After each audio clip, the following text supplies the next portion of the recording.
Hi, welcome back to my channel. This video is for anyone who, I guess, struggles with relationships, and especially romantic relationships that have to do with lying, stuff like that. This is a working theory I have. So that's why my hair looks like this, because I was on my way to take a shower, but I wanted to take a quick break and just share this with you before I forgot it. I just think it's so powerful, and I wanted to share it. So I've never had a great romantic relationship, a successful one. So this is me sharing the thoughts I have with you as I go along. So this epiphany came to me because I was contemplating something. Because I've been using online dating, Facebook dating specifically, to work on trusting myself, saying no, and defining my boundaries. So I've been practicing. So I was talking to a couple different people, and one of the guys was really resonating with me. And ever since I made that "What is Reality" video and came to those conclusions. If you haven't watched it, it comes back to summary version of it would be the fact that I had always thought or wanted my reality and somebody else's reality to be the same. And since making that video, I must have let it go. There must be more in the video. I haven't watched it recently, and I don't necessarily remember all the details, but that was the gist of the video. And in making the video and walking through that, however I did that in the video, I let it go. I just totally let it go.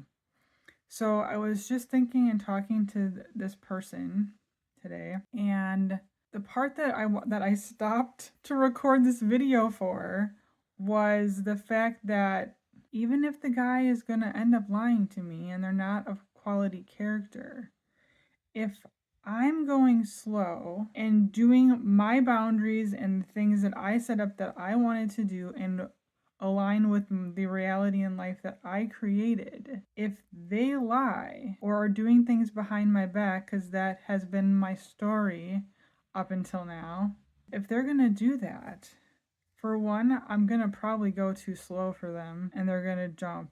That happened on Christmas Day. It was hilarious, actually. I had noticed that I had been asking all the questions and they just answered them, but didn't put forth any effort beyond that. So it took me a couple minutes, or not a couple minutes. I was super excited and you can get all those fun feelings. But then I slowed down and I'm like, nope, we're going to go slower. And I'm going to stop asking questions.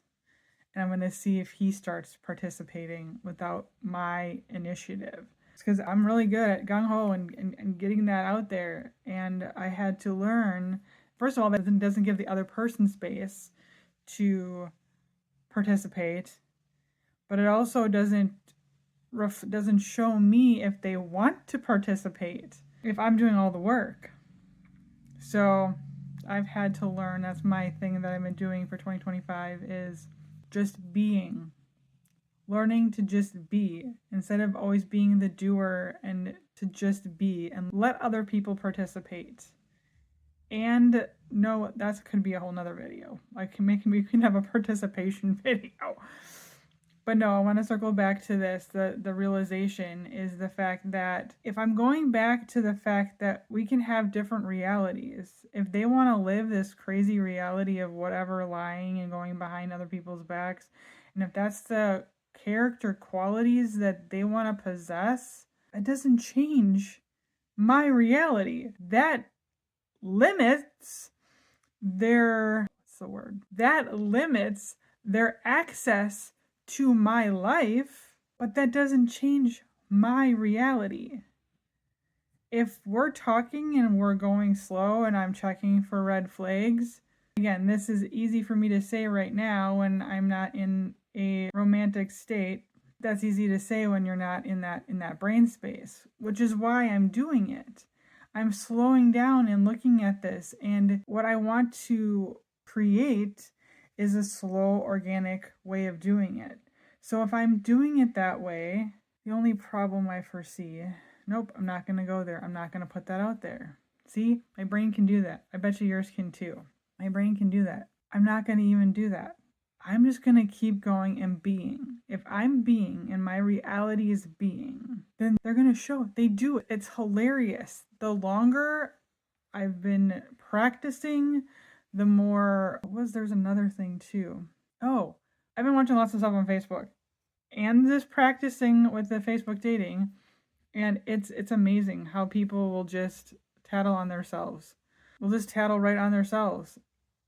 But when you're so focused on the relationship, getting a relationship, or you're so focused on how cute they are or the things you have in common or whatever, it's easy to look past that. And from personal experience, if you haven't heard this on Facebook already or anywhere else, I'm going to put it out there because it is profound.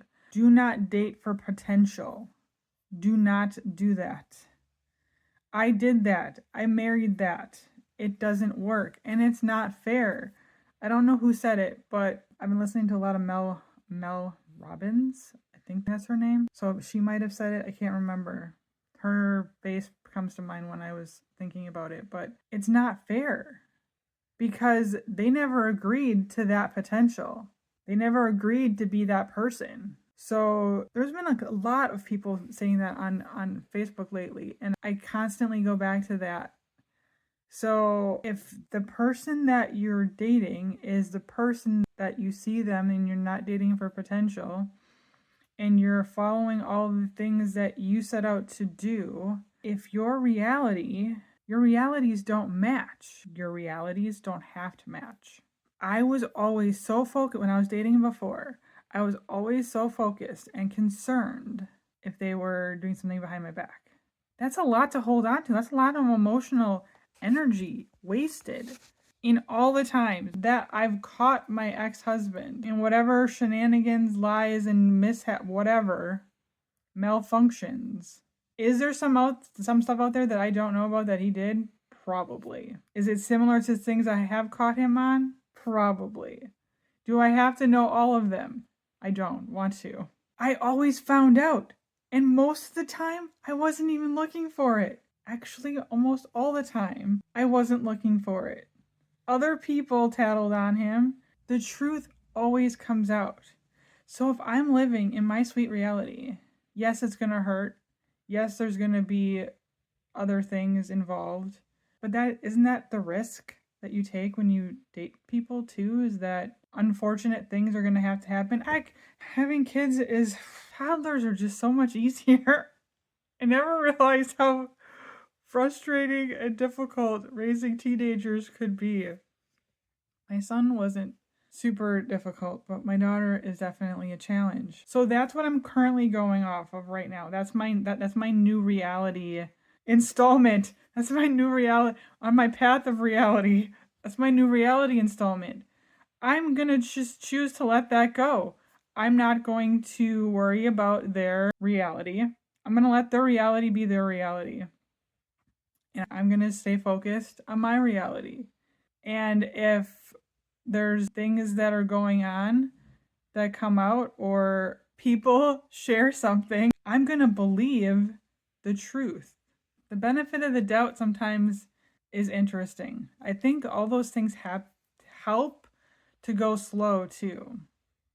I have never done it this way. I've never gone slow enough to weed that out soon enough with the idea of not looking at potential. I'm curious if anybody has gone slow enough and accepted the person as they were in that moment without potential, how that worked for you. I'd love to hear anybody share their experience below. Thanks for watching.